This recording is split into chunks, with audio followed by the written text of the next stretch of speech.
y'all. I'm Ben from Pineapple Tour Group, and I'm so glad to be here with you today at one of America's most important and iconic landmarks, Middleton Place, on the banks of the Ashley River.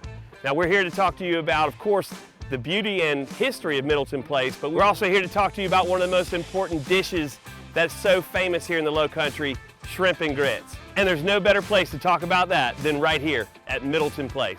Without further ado, let's not waste any time. Come on, let's explore this place.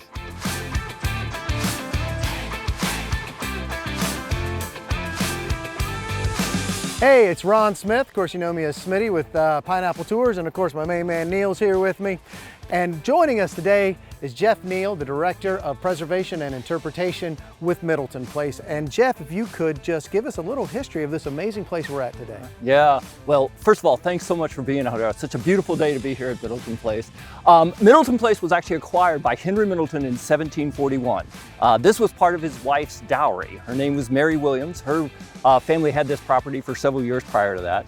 So in 1741, he acquires the property, and that's when he starts building the gardens here. The gardens here at Middleton Place are the oldest landscape gardens here in North America. At the same time, a few years later, he builds two flankers onto the existing house here. And this property stays within the Middleton family when we go all the way up until the Civil War. And at the time of the Civil War, unfortunately, this place is ransacked and burned by members of the 56 New York volunteer troops. However, the gardens remain intact. Parts of the structure here of the house actually remains intact. The plantation itself kind of goes into a period after the Civil War of neglect. But then, when we hit the 1920s, a Middleton descendant by the name of J.J. Pringle Smith, he moves out here and restores the gardens back to their beauty. And this place has been open to the public since the 1920s, all the way up until today, for the public to come out here and not only see America's oldest landscape gardens, but also to learn about the Middleton family, their role here in American history, and also about the enslaved people that helped create and maintain this place as well. So when you come out here, you not only get to tour the gardens, you get to do a flanker tour house, is that? Yes, get to tour the house museum here. Probably 90% of the objects you see in the house are actually Middleton family pieces. And keep in mind, when we're talking the family here at Middleton Place, we like to say that we have kind of a microcosm of American history here. This is the home to Arthur Middleton, who signed the Declaration of Independence. This is also the home to Williams Middleton, his grandson, who signs the Ordinance of Secession. So within one family, the grandfather creates the country, the grandson rips it in half. Kind of an awkward Thanksgiving. Yeah, very much so, yes. Yeah. Awesome. Well, also when people come out here, they're able to eat lunch when they eat here as well, right? Yes. So then that gives us a great way to go inside and maybe learn about one of the most iconic dishes you can eat in the Lowcountry, which is shrimp and grits. So when you come out to Middleton, make sure you enjoy it, and let's go learn more about it. Well, you got Neil and Smitty here sitting at the Middleton Place restaurant with this beautiful dish of shrimp and grits. Now, the amazing connection of shrimp and grits to the Lowcountry is how it combines so many different cultures of the area. The indigenous people, the African culture, the European culture comes together in this beautiful dish.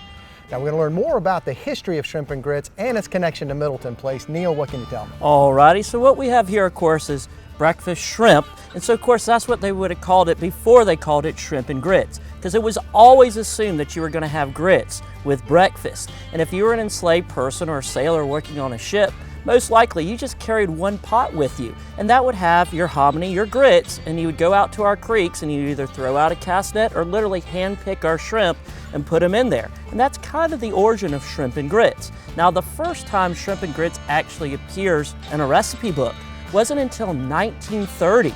Well, of course, when we come out here to Middleton Place, a lot of the food was inspired by Edna Lewis. And Edna Lewis was known as the Grand Dame of Southern cooking.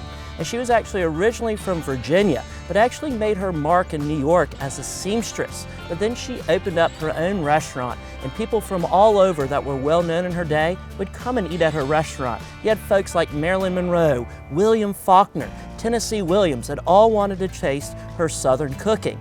And so, of course, Edna Lewis wanted to come down here to Charleston to have a better understanding of what we call Gullah and Geechee cuisine. And she chose Middleton Place, and she spent almost 3 years being here as the resident chef, learning from this lady by the name of Mary Shepherd.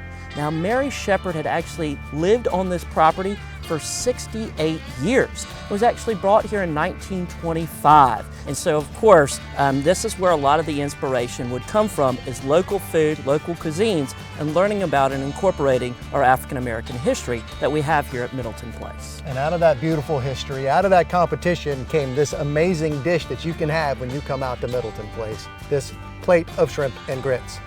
That's enough talk. We want to eat. It's been an amazing day out here at Middleton Place, and the shrimp and grits are spectacular. You must come here and try.